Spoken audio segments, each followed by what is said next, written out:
لباس انسان کی شخصیت کا آئینہ ہوتا ہے۔ آج اگر دیکھا جائے تو لباس کو ڈیزائن کرنے والی انڈسٹری سب سے آگے جا رہی ہے۔ فیشن کے نام پر نت نیا لباس مرد اور خواتین میں دیکھنے کو ہر آئے دن ملتا ہے۔ لباس کا تعلق ہماری معاشرت اور رہن سہن کے ہر حصے سے ہے۔ زندگی کا کوئی گوشہ اسلام کی تعلیمات سے خالی نہیں ہے۔ لباس بھی زندگی کے گوشوں میں سے ایک اہم گوشہ ہے۔ کیا اسلام ہمیں لباس کے بارے میں کوئی رہنمائی کرتا ہے؟ کیا لباس کے اندر جو فیشن ہے اس کی اسلام کس حد تک اجازت دیتا ہے؟ قرآن و سنت نے اس کے بارے میں تفصیلی ہدایات دی ہیں۔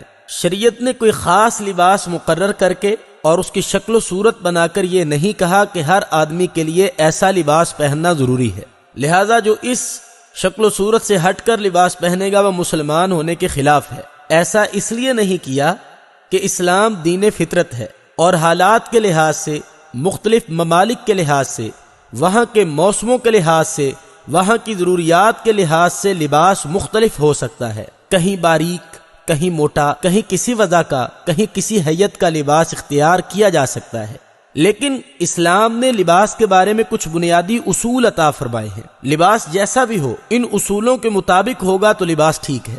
سب سے پہلا اصول یہ ہے کہ لباس ساتر ہونا چاہیے۔ اللہ تعالیٰ نے قرآن پاک میں فرمایا ہے کہ اے بنی آدم، ہم نے تمہارے لیے ایسا لباس اتارا جو تمہاری پوشیدہ اور شرم کی چیزوں کو چھپاتا ہے، جو تمہارے لیے زیب و زینت کا سبب بنتا ہے، اور تقوی کا لباس تمہارے لیے سب سے بہتر ہے۔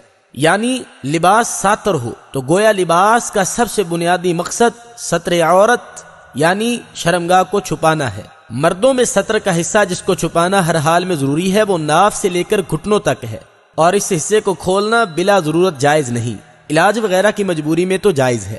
عورت کا سارا جسم سوائے چہرے اور ٹخنوں تک، ہاتھ کے سب کا سب عورت ہے اور ستر ہے جس کا چھپانا ضروری ہے۔ لباس کا دوسرا مقصد زینت اور خوبصورتی ہے۔ اللہ تعالیٰ نے قرآن پاک میں ریشہ کے لفظ بیان فرمائے ہیں، یعنی ہم نے اس لباس کو تمہارے لیے زینت کی چیز اور خوبصورتی کی چیز بنائی ہے، بے ڈھنگا نہ ہو، بد حیت نہ ہو، جس کو دیکھ کر دوسروں کو نفرت اور کراہت ہو۔ اچھے کپڑے پہننا اللہ تعالیٰ کو پسند ہے۔ اللہ تعالیٰ نے فرمایا، حدیث ہے کہ ان اللہ جمیل یحب الجمال، کہ اللہ تعالیٰ خود بھی خوبصورت ہے اور خوبصورتی کو پسند کرتا ہے۔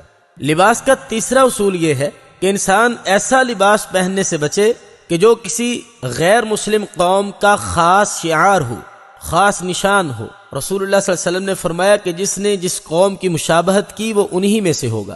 لباس کا چوتھا اصول یہ ہے کہ وہ تکبر اور بڑائی والا نہ ہو، جس کو پہن کر دل میں تکبر اور بڑائی پیدا ہو جائے، چاہے وہ لباس ٹاٹ ہی کا کیوں نہ ہو۔ لہذا لباس پہنتے وقت ان چار چیزوں کا خیال رکھنا بہت ضروری ہے۔